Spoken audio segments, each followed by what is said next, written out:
Hello everyone, it's Olga from SEO Sly. This is SEO Podcast by SEO Sly. Today I have a very special guest, David Bain from Casting Cred. And welcome, David. I'm very happy to have you here. Thanks for inviting me. Great to be on with you, Olga. Yeah, it's a pleasure. I used to be like on the other side of the fence. I think I was interviewed by you at least 2 times, or for the SEO in 2022 and 2023 book. But now I am like it's now you're different. On the yeah, interviewer side. Yeah, I am the interviewer. So if there is someone who doesn't know you, can you like briefly introduce yourself? What do you do? Like Sure. what's your I'm story the with founder SEO? Yeah, sorry. Yeah, well, present day, I'm the founder of Casting Cred. That's a niche B2B content agency specializing in podcasts, video shows, and books. How I got into that, I first started being involved in SEO way back in 2003 when I was a bit more of a kind of internet entrepreneur, publishing my own websites, making money from Google AdSense and figuring out SEO along the way. That did okay. I ended up getting a few sites that got kicked off many places. Long story, but basically I ended up doing SEO in-house, managing an SEO team for an agency, being head of SEO, but also kind of a digital marketing manager in general. So I've done a few different things in the past. So yeah, 2003. So that's like almost 20 years. Yeah. There we go. Yeah. I know I still look 21, but hey ho. Yeah, you do. And yeah, that's so much experience. But can you tell me more about those first sites? Because I Those also strange days. used to have maybe a little bit later, around 2010, 28, 29, I was playing with AdSense too. Sure. So tell me more. And affiliate marketing as well? So yeah. I can talk about most things digital marketing wise. I mean, back in 2003, Google existed, but its algorithm was very, very basic. And essentially, you just built any link to your site, you could actually start to rank for it. So I was, I guess, fairly fortunate to be involved in those days. I was building niche sites and ranking on the top of Google for very competitive terms that were individual keywords were bringing me over 1,000 visits per day. And from those traffic levels, I was essentially making a full-time income through Google AdSense. So that's the code that you get from Google to display different ads on your site relevant to your content. And that was good. I wasn't massively passionate about it, but it was quite amazing how much money it was possible to make back then by doing that sort of thing. Fast forward maybe a couple of years, 2005, 2006, I was just at a couple of local networking events and people were asking me, well, how do you actually do that? And I had enough people asking me and I was thinking, okay, well, I might as well actually train people on how to do this. So in 2007, I delivered my first internet marketing seminar in Edinburgh in Scotland. And I actually recorded that in video, so it's available on YouTube now. So if you search 13 Pillars of Internet Marketing, that's the seminar that I delivered back in 2007, which is 15 years ago. Okay, so yeah, and now you are like do you have like sites now? Do you like have your own sites with ads or with affiliate marketing, like affiliate links, or have you like completely switched to like? Yeah, I've completely switched off. I might have one or two that happens to exist, but I don't spend any effort on them whatsoever. It doesn't really interest me, to be honest with you. I like full business models where we're actually focusing on delivering a service or a product or something other than selling something on behalf of someone else and making a commission. So I know I could probably make decent money from it, but it's not particularly interesting for me. Yeah. I have like the same problem because I created a lot of such sites and then I simply lost all the interest in maintaining them. Some of them are like running on their own for 5 or more years. Mm. And some income comes from them still, but yeah, like this is once I created SEO Sly, I felt that the motivation is like totally different from what I had when I was like creating those sites just for the sake of income. Exactly. You've got to listen to what you love to do internally and follow that. Otherwise, if you're working really hard at it, you're going to just get fed up of it and stop doing it, I think. Yeah, definitely. Okay, so tell me more about what's your specialty now within SEO, like what's your thing, what's your focus, what are you most interested in? Tell me more about your about Casting Cred, because I want to learn more. Sure. So at the same, roughly the same time, first of all. So 2006 was when I first published my first podcast as well. I mean, I was experimenting with lots of different digital channels at the time, and I really was intrigued by this podcasting opportunity. And I didn't treat it that seriously at the time because I didn't see it being a serious revenue generating opportunity. Google was the opportunity to drive lots of traffic and generate income using ads. And I thought podcasting was an interesting niche sideline, really. And it wasn't for another 5 years or so before I really started taking podcasting seriously. And I decided, look, I really love the medium. I love talking or interviewing people. I've done a lot of interview type podcasts. So one of the jobs that I did in the past, kind of pre-internet, was a recruitment consultant, and that gives you nice skills to interview people, to ask questions and keep the conversation going. So I launched my first really serious podcast in 2014, I think it was, called Digital Marketing Radio. And that did really well. And I was on a weekly basis, on a consistent basis, publishing regular episodes. So I published about 200 episodes or so of that particular show. And in its heyday, about 2017 or so, I was getting about 20,000 listens per month, which is really nice numbers. And if you searched back then Apple Podcasts for digital marketing, I was regularly featured in the top 10 of podcasts there.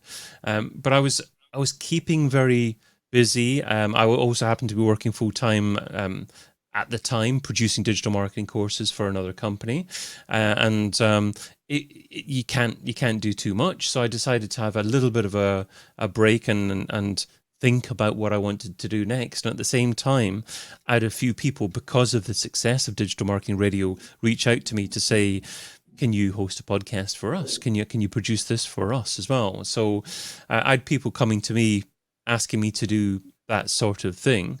And by the time I got 3 or 4 different clients, it seemed sensible to actually build a business around that. So hence Casting Cred, and that's why I offer those kinds of services.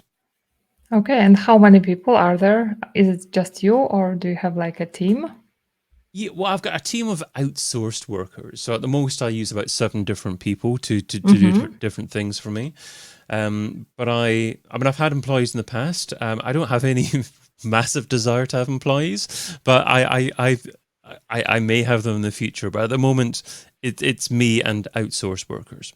And how many podcasts of your own do you have now? I know you are doing Rank Ranger, right?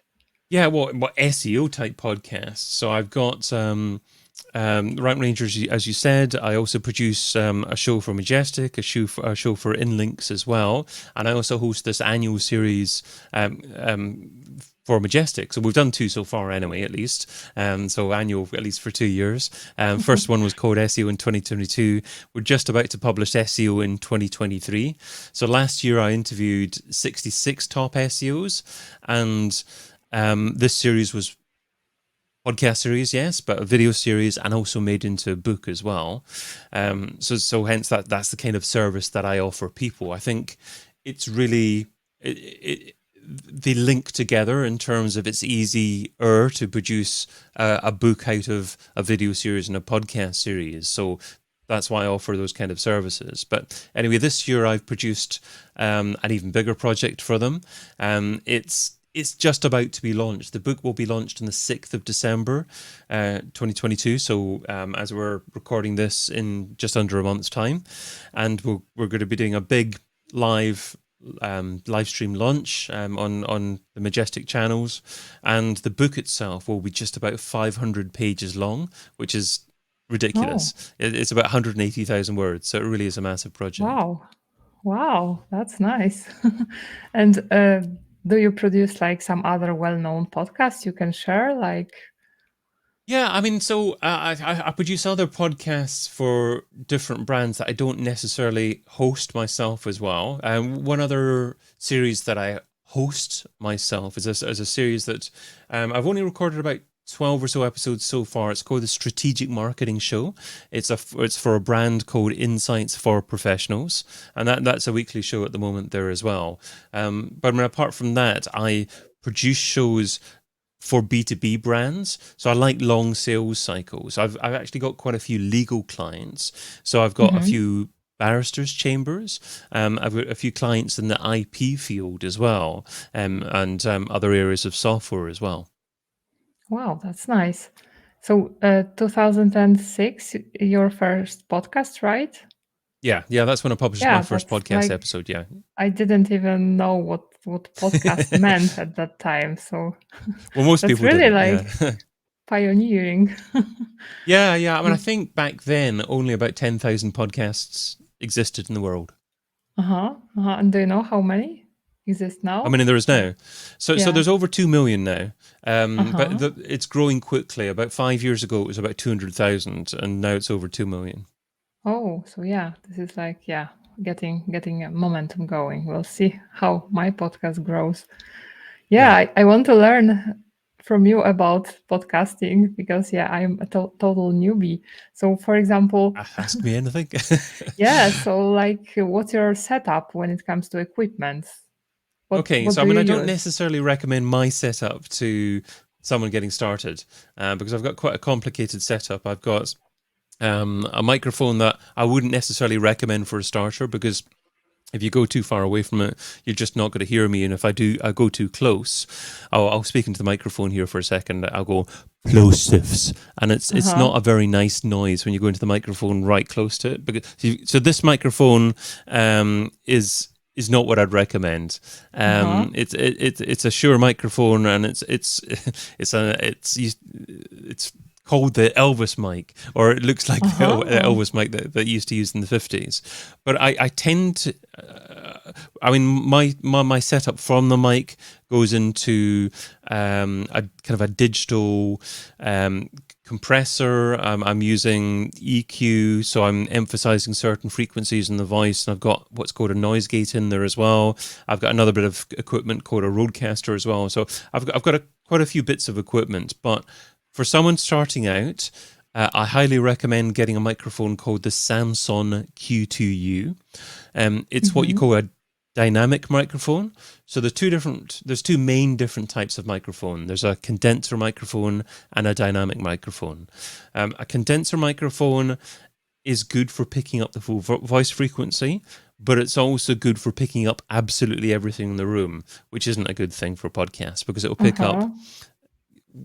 your computer fan noise or other things that are happening in your house. So Uh-huh. generally, a dynamic microphone has a smaller sweet spot, and if you position a dynamic microphone 3 or 4 inches away from your mouth, and you're speaking not directly into it, about 45 degrees, about 3 or 4 inches away from it, you'll get a really nice sound, or the best sound for a non-professional environment like a home studio. So this Samsung Q2U microphone also has a USB output as well, so you can plug it directly into your PC, your computer, and you can also plug your headphones into the bottom of it as well. So as well as hearing your guests, you can also hear you talking as well. So that'll give you an indication as to how you're using the microphone and what you need to do to improve your audio at the same time. It only costs about £80, $80, €80. Oh.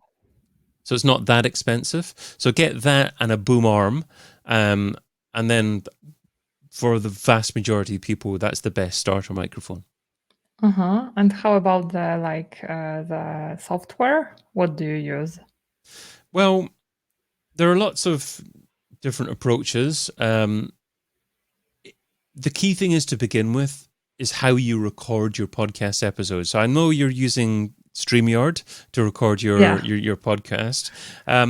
StreamYard's a great piece of software for live streaming. It's okay for recording podcast episodes. It doesn't record people in full quality, because what it does is it uses over the internet recording. So the quality of the recording that reaches StreamYard depends on the quality of the internet connection and whether there are any glitches or not. There are lots of pieces of specialist podcast recording software nowadays. Things like Riverside, Remotely, Zencaster. What they do is they record each participant locally on their own machines, just the individual file, and then the file is sent to the producer afterwards, and then those individual files can be edited separately and then combined together and then produced as a podcast episode. Then you asked about software for editing. I personally use Adobe Audition, or at least someone on my team now does, to edit podcasts, but it doesn't really matter quite so much about editing software. The key is the quality of the audio that you're putting into it. Audio can be tweaked a bit, EQ can be tweaked a bit, compression can be added, background noise can be taken away, but the most important thing is the quality of the audio that you get from the recording to begin with.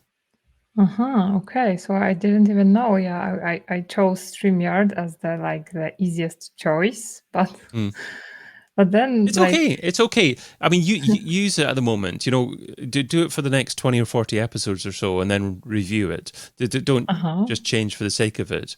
I think that's a good time frame to think of producing a podcast. At least 20 episodes. Commit to your setup, and then just do it. Keep on publishing episodes, and then review and improve after that. Sure. And do you have your preferred hosting platform, or does it really matter where I host my podcast? It does matter. Lots of different podcast hosts are getting better. The hosting service that I use and recommend is Captivate.fm. They're really progressive in terms of the different options that they offer podcasters, and it's a really nice look and feel. It's almost a joy to use the website. There's some older, more reliable hosts that like Libsyn, that are very good as well. But I now tend to gravitate towards Captivate. Okay, because I haven't even heard about this, but I was thinking about where to host, and finally I decided to have everything, 3 things in one place. So I went with Kajabi, because Kajabi is for courses. It also has a podcast and email marketing. We'll see if it was a good idea. Well, the key thing is, how difficult is it to move? So if you do decide to move in the future, then are you welded to Kajabi because of an RSS feed and their unwillingness to redirect the feed if you do want to leave? So that's a question that I'd ask them. I'd say, look, what happens if I do want to leave in the future? What happens to my podcast feed? Will you 301 redirect it to a new feed? If they can't commit to do that, then I wouldn't particularly recommend that platform. I don't know the answer to that question, but I think that's an important question to get an answer to before moving forward too much. Okay, yeah, that's another great piece of advice. Okay, so this is the technical thing, but how would you what are some of the tips if I'm just starting out, for the length of episodes, for the frequency, should I have a separate website for a podcast, or is it okay if I use the default one that the podcast host provides me with? You don't have to have a separate website. The key thing is to have control of your own RSS feed. I used to highly recommend using a WordPress plugin called PowerPress, and Uh-huh. then that's brought to you by a company called Blueberry, and then you can actually, if you're using WordPress to publish content, then you can actually just publish your podcast episodes as WordPress posts, and then host your podcast file somewhere else like Libsyn, and then take the MP3 of your file and add it to your post, and that would automatically generate an update, a podcast specific RSS feed that you could submit to different podcast directories. I think nowadays hosts are a bit more reliable, and you can probably just rely on their RSS feed, and you can rely on them to redirect your feed if you choose to move on. So Libsyn are good for that. They will certainly redirect your feed if you leave them. Captivate are good like that as well. So I would be comfortable nowadays just simply publishing the podcasts on Captivate. I would probably set the permalink for each episode as a link on your website from an SEO perspective, because the way the RSS feed works is once you publish a podcast is that it gets distributed to different podcast directories, and some podcast directories will take the RSS feed and actually list the different episodes on their website, and sometimes link back from the episode posts to the permalink of the post that you've stipulated in the publishing process. So I would probably tend to recommend having a post on your site that is the permalink for an individual episode, probably to maximize the SEO advantage for a podcast. Okay. How about doing SEO for a podcast, for an SEO podcast? Yeah, I mean, the stats that you can get from the phrases that people search are difficult to find. So you can't really find out what people are searching for on Apple Podcasts, as far as I know. But I think the best way to optimize for that platform, for example, is simply by using long tail phrases that you can find on services like Also Asked, and think about your episode title and the structure of your episode, and then think about those long tail questions, maybe Answer the Public, Also Asked, services like that, and then incorporate a question that that service is recommended within the as the episode title, and also perhaps as questions throughout the episode as well, just to demonstrate what your episode is about, and hopefully give you an opportunity to rank for that phrase. Oh, that's a nice tip. And how about like optimizing the name? I want to rank for SEO podcast. Is it enough Yeah. to name it an SEO podcast? Well, it helps. It helps. The show name is very important when it comes to what people search for. The challenge is that most platforms will assume it's a podcast. So it's almost like calling it the SEO podcast, because Yeah. so yeah, you can do that. I think perhaps you may think of incorporating some kind of brand within the title as well. I know it's SEO Podcast by SEO Sly.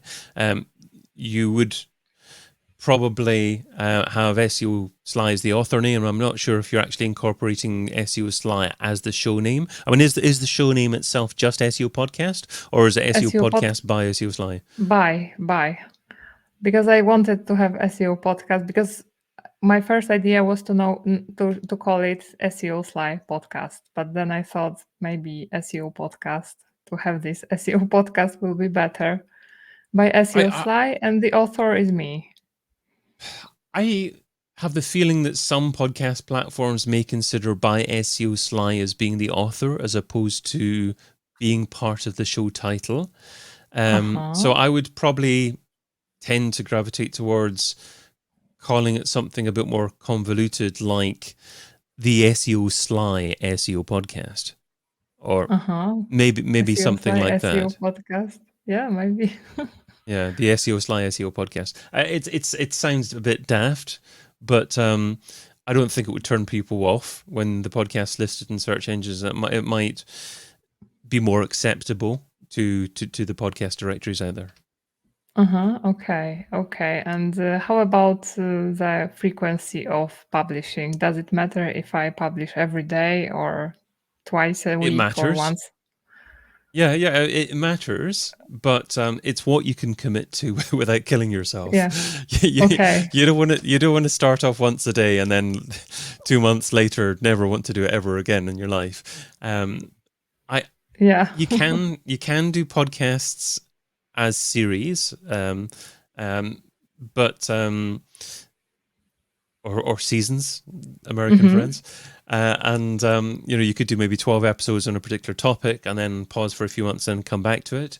The challenge with that is you are going to drop in the rankings when you're not publishing. And also, if you are taking a break, there's a chance you won't come back anyway, even if you intend to come back. Other things will happen. I think it's easier to keep on publishing if you commit to publishing on a regular basis. I think if you're publishing less than once a week, then nowadays it's really difficult to achieve any significant organic success for your podcast. In other words, if you're publishing once every 2 weeks or once a month, you shouldn't really expect to receive many listens organically from Apple Podcasts and platforms like that, because there are more and more podcasts out there nowadays. So you should be publishing. The more frequently you publish, as long as if you're publishing decent content, the more likely you're going to be ranking organically more quickly on these platforms and getting traffic directly from them. Okay. And how long does it take to start like getting some real numbers? So let's say I commit to publishing 2 episodes per week at least. How long will it take me? This is like an SEO question. How long will it take me to get results? In general, I'm not going to say it depends. I could say in general, I would hope that within 6 months you'll see traction. Now, you will get a trickle of traffic from Apple Podcasts and Spotify and Google Podcasts and perhaps even Amazon Music and Audible. So those are all places that you should be having your podcast in. But nowadays, realistically, it's a mistake just to publish a podcast and expect for thousands of people to suddenly discover you naturally, organically through these platforms, because there are loads of podcasts out there. You can raise yourself head and shoulders above the competition by just advertising a little bit and promoting your podcast using other channels. So every time you publish an episode, maybe you can publish a quick email to your list to have a quick summary of your episode and link to your episode. Every time you publish an episode, maybe you can have a social video that you produce, which is like a 1 minute long video that includes captions, a great quote from your episode, and then publish it on Facebook, publish it on Twitter, publish it on LinkedIn, and also pay to promote it a little bit on Facebook as well. Ideally to an audience that includes iPhone users. And then if you're doing that, drive people towards an Apple Podcast subscribe link as well. So tailor your ads towards that kind of audience if you're doing it on Facebook advertising. If you're spending something like $10 an ad on Facebook, you're much more likely to grow that audience more quickly, because once you start getting a few hundred people to listen to it, they'll naturally send signals to the podcast platforms on what they're listening to, and the podcast platforms will be more likely to recommend your show because of that. Okay, and I think recently Google released Google Ads for podcasts, if I'm correct. Like, I don't know, a week, 2 weeks ago, I read somewhere that there's right. Okay, also this... I haven't even focused on that, to be honest with you, because I tend to really stay close on my focus of producing the content for my clients. So I tend not to focus too much on the promotion or other marketing services, because I think it's better for me because I enjoy that, and it's probably better for my clients because I do a good job of focusing on just a few things. But that's interesting. So have you heard much about it? I mean, is it using just text ads, or what type of advertising are we talking about here? To be honest, I don't know. I think that it is for example, yeah, I think all types of ads. Okay. That's my And focus. is it just promoting podcasts on Google Podcasts? Because obviously I Google Podcasts is a distribution platform, Yeah, publishing platform. I believe so. Yeah, Okay. I don't think if you can. I think so, but yeah, I may check that if I decide to like go that route, but I will maybe try without ads for now. Yeah, But I would say it's worthwhile experimenting with. If it's just mhm, Google Podcasts, the platform that it promotes podcasts to, it wouldn't interest me quite as much because Apple Podcasts and Spotify are where the majority of listeners are.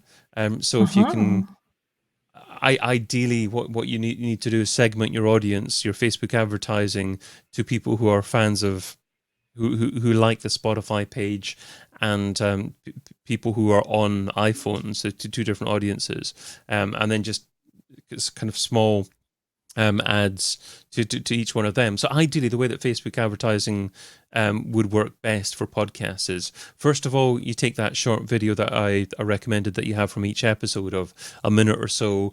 You publish it, hopefully square video format with captions on it, really interesting snippets from the show, and then you also, well, once you start publishing a few episodes, you create a trailer for your show. So your mhm, trailer should be just 2 or 3 minutes long or so as well, and be you saying, listen to the SEO podcast brought to you by SEO Sly. Our show is different because it's got this in it, and then show clips from a few different people. We also talk about this and this and that. Subscribe to the podcast. So it's that kind of thing in a trailer for your show. So your trailer should be published in audio form on your podcast host, video form on YouTube, and also used as a follow-up ad on Facebook. So you've got a mhm, two-step sequence. You've got your first ad, which is your clip from your individual episode. And then if people engage with that, if they watch maybe more than half of it, then send them the trailer ad. Look to see what they're consuming Facebook on. If it's on iPhone, send them the link to Apple Podcasts. And then people that aren't actually watching an iPhone, maybe you don't have an ad to them. Maybe you split test to see if sending an ad to people who like the Spotify page also converts to being a Spotify mhm. subscriber. So I think there are lots of neat things you can do with Facebook advertising to promote podcasts. Yeah, that sounds really interesting. Okay, and how about the length of an episode? Like, what do you think is like the best length? Of course, it may differ from industry to industry, but for example, when I listen to podcasts, I usually prefer the ones that are at least like 45 minutes because I know that there will be like enough information. I will actually learn something new. What are your thoughts on that? Well, that's your individual preference, and it's good to know. But I wouldn't necessarily say that's exactly what your target audience are looking for. Mm-hmm. There are many different considerations.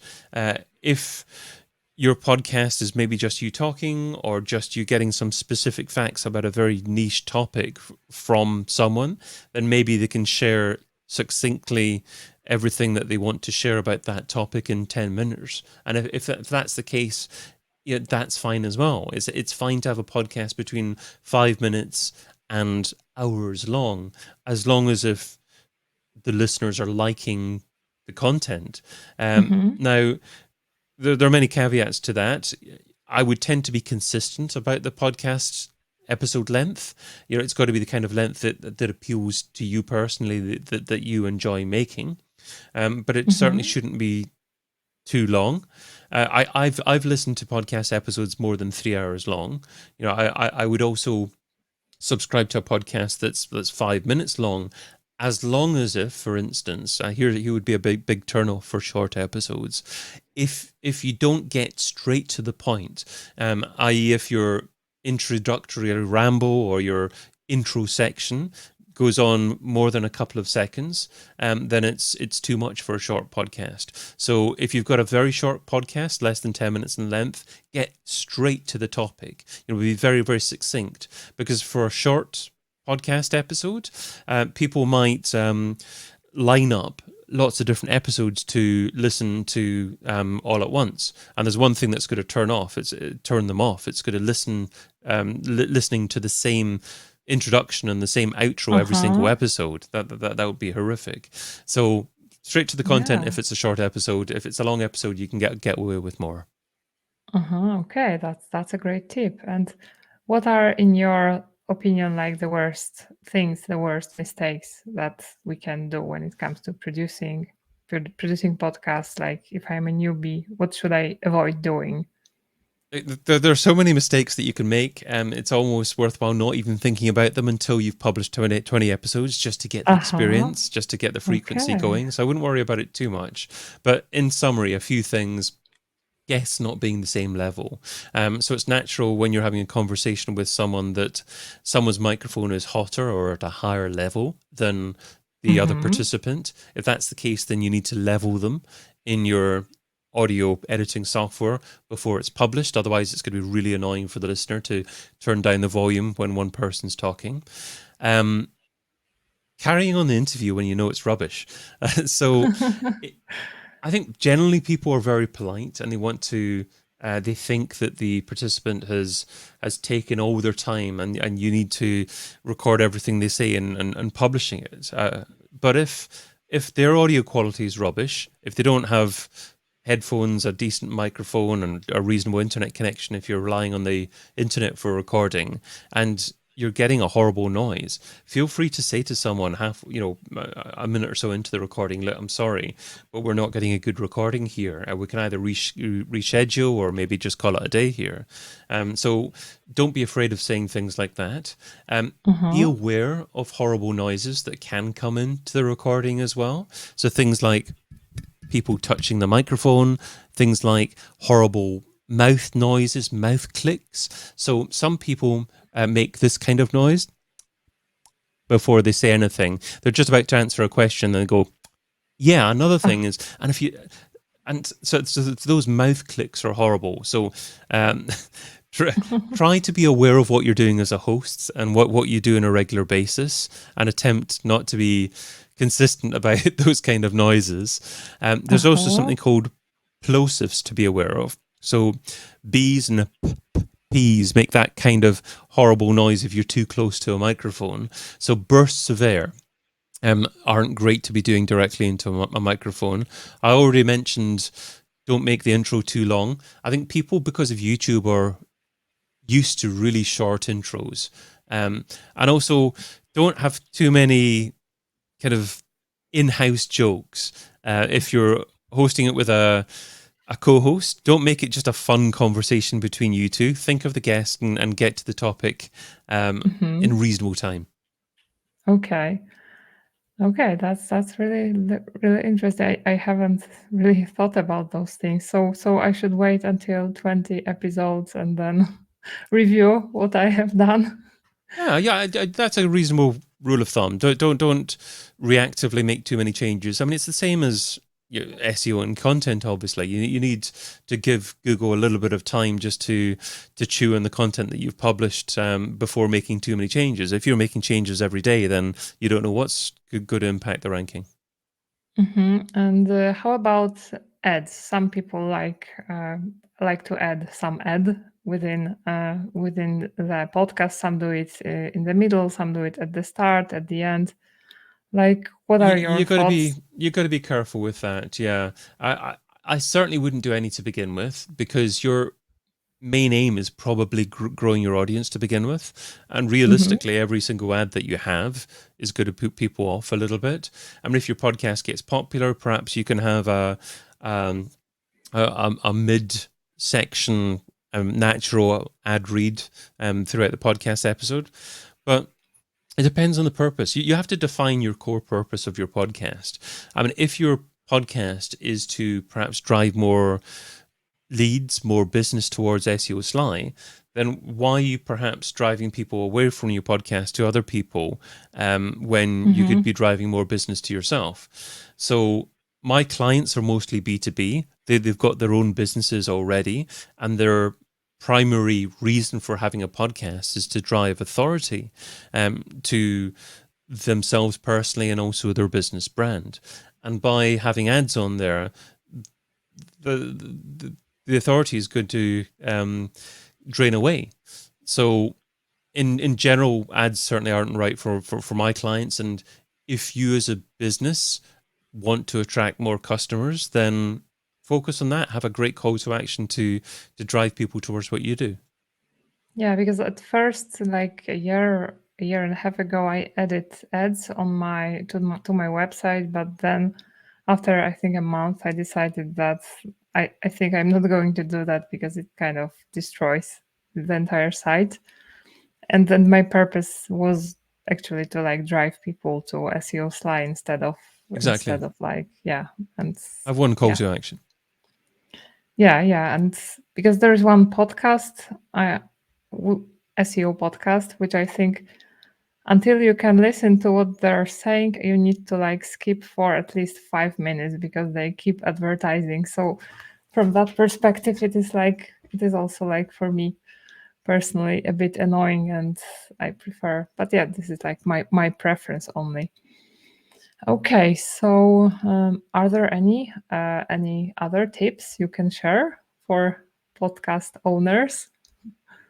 There's almost no limit to the tips, but it depends on the angle or kind of what you want to talk about. I mean, I guess I would just say think of things from a listener perspective, and the listener's level of acceptance of poor quality audio has certainly diminished, which means if you're publishing audio that would be okay for a Zoom webinar or a Zoom conversation, but realistically, you would never expect to hear from Spotify or Netflix or other platforms like that. Stop doing it for your podcast and expecting to increase the number of listeners that you've got. Consumers are completely used to what decent audio sounds like nowadays. So live up to their expectations, surpass their expectations, and deliver that great quality. Yeah, that's great advice. And can you share some of the mistakes, some epic fall you had with podcasting?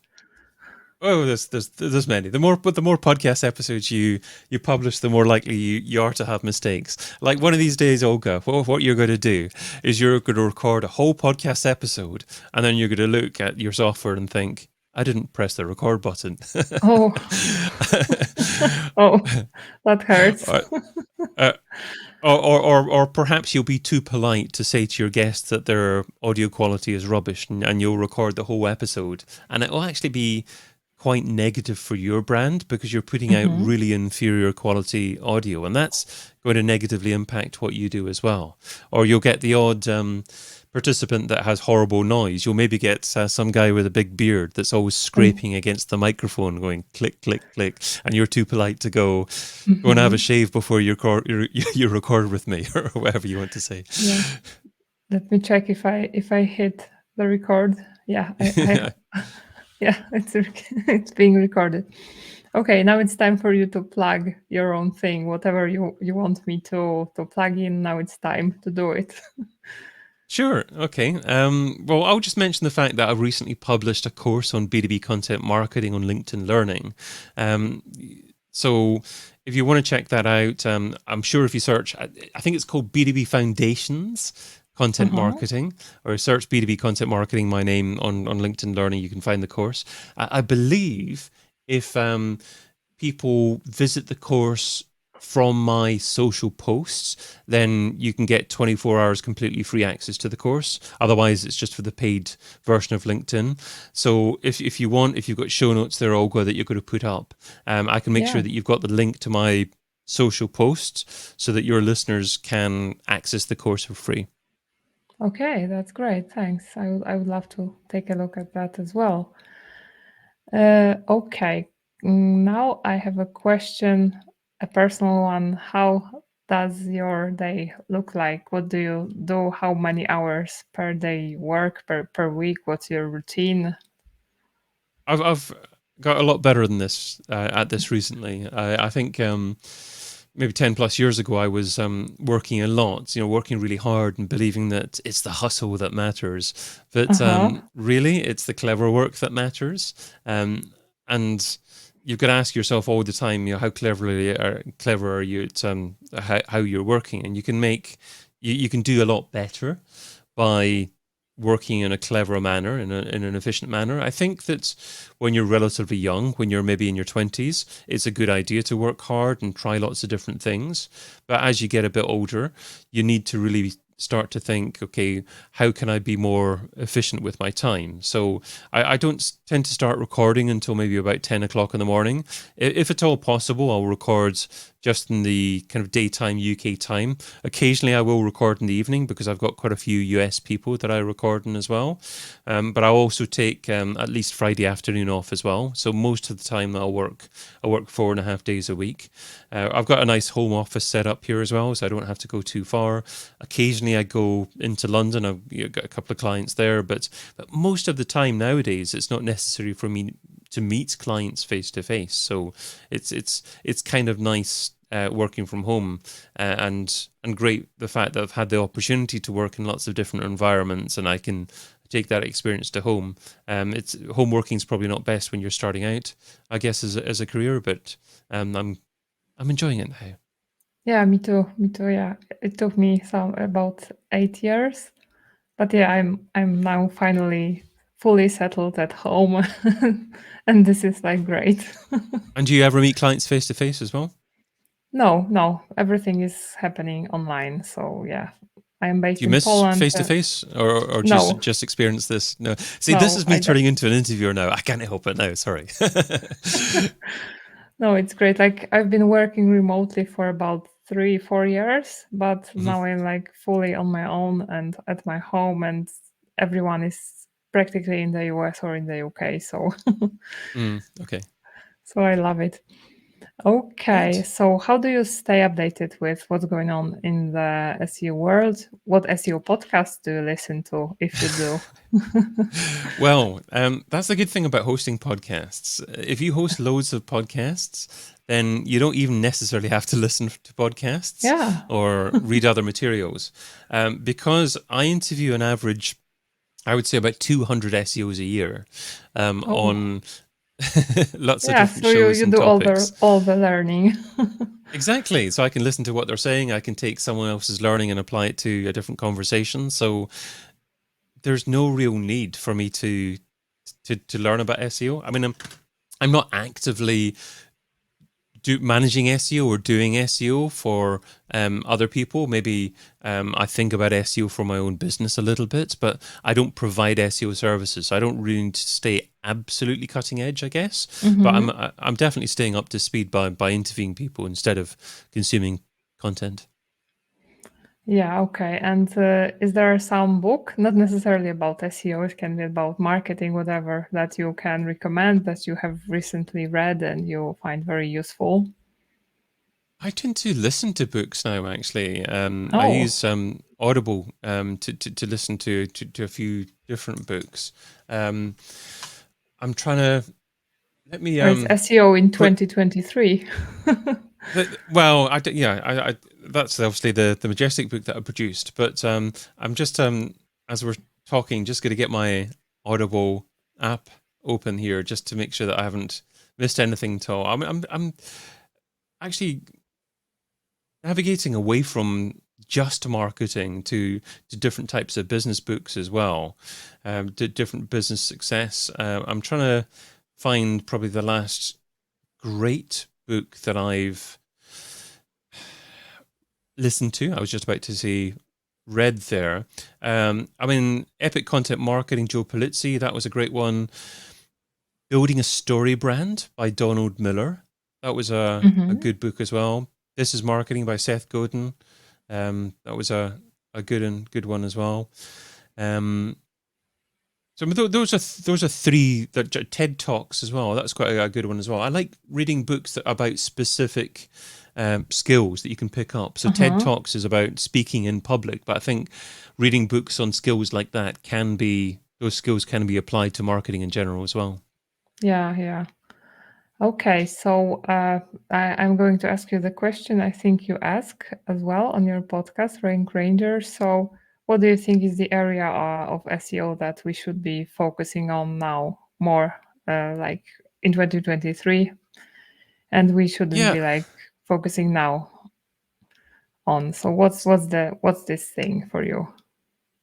I mean, for me, I think a lot of SEOs get lost up in the day to day.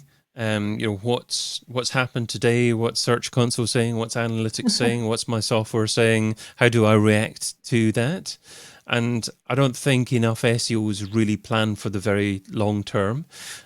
So I think there needs to be more in 2023. There needs to be more year-long content plans. And if you make a content plan for a year, then you can be really ambitious in the type of content that you produce, but you can also start to do things like break your content down to create different types of content from it. I mean, the course that I published on LinkedIn, I mean, one of the initial frameworks that I used for that, Hero, Hub, and Help content. I also added my own heart, happy, and human content to that. But just looking at Hero, Hub, and Help content, hero content, big, incredible one-off pieces of content that's likely to get loads of different social shares and really get people engaged and loving it. So what's a one single incredible piece of hero content, that you could produce for 2023 if you were to publish it in December 2023? How would you create it? And also, actually, how do you take that piece of content and split it down? How do you create an episodic series, hub content from that piece of content? And also, how do you break down the hub content to get the help content to answer specific questions? I think if you look at content like that, split it down into those three different types of content and plan content 1 year in advance, then you'll probably be more successful from a content perspective because you'll be thinking more big picture. Yeah, that's great advice. Yeah, thanks. Okay, so now it's time to give a shout out. Who in the SEO or not SEO would you like to give a shout out to? Who should we be following and we aren't? Sure. Might Look, not be. there's so many people that I could give a shout out to. I Yeah. can't give a shout out to everyone.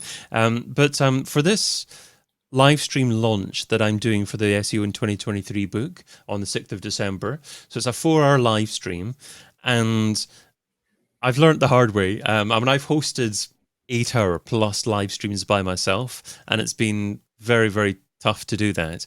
So for this particular live stream, it's a 4-hour live stream. I'm not going to do it all myself. I've got 4 co-hosts to help me with this, one for each hour.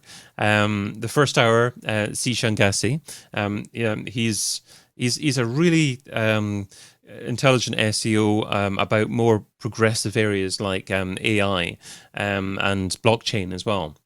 So he's a great guy to check out to see what he's doing.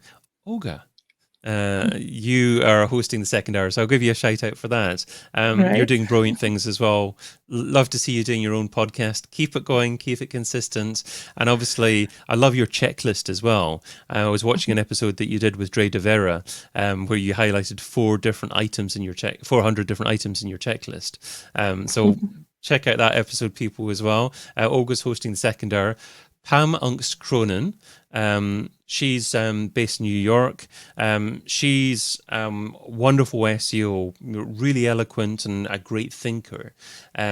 Pam and Marketing is her business, so please check that out. And I mentioned him already, Dre De Vera. He hosts the SEO video show.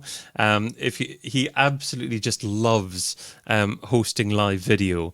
He just so loves putting intros and adding special effects and things like that. So if you like a bit of fun in your SEO show, then check out Dre's show. So those are 4 SEOs to give a shout out to. Okay, thanks. Okay, so where can people find you? Are you active on Twitter? Is it like more LinkedIn? where we can find you? Twitter and LinkedIn are probably the two social platforms. I'm David Bain on both of them. So I was early enough on Twitter, early 2007, to be able to grab David Bain as the handle on there. So got that one. And so sometimes I post a bit, sometimes I don't. And then David Bain on LinkedIn is probably a good place to get me. It's probably the best place to get me socially. And of course, the website castingcred.com. Okay, so David Bain is a popular name because you wouldn't be able to grab your handle. Well, it's fairly popular, and also it was really, really tough to get davidbain.com. I've relatively recently got that, but it took me about 10 years to get it. But I still haven't decided what to do with it. Okay, yeah, okay. So thank you very much for having this conversation with me. I really learned a ton about SEO podcasting, and I think the audience will learn a ton too. So it was a pleasure. So yeah, so see you in the next episode. And yeah, thanks again. Bye-bye. Bye-bye.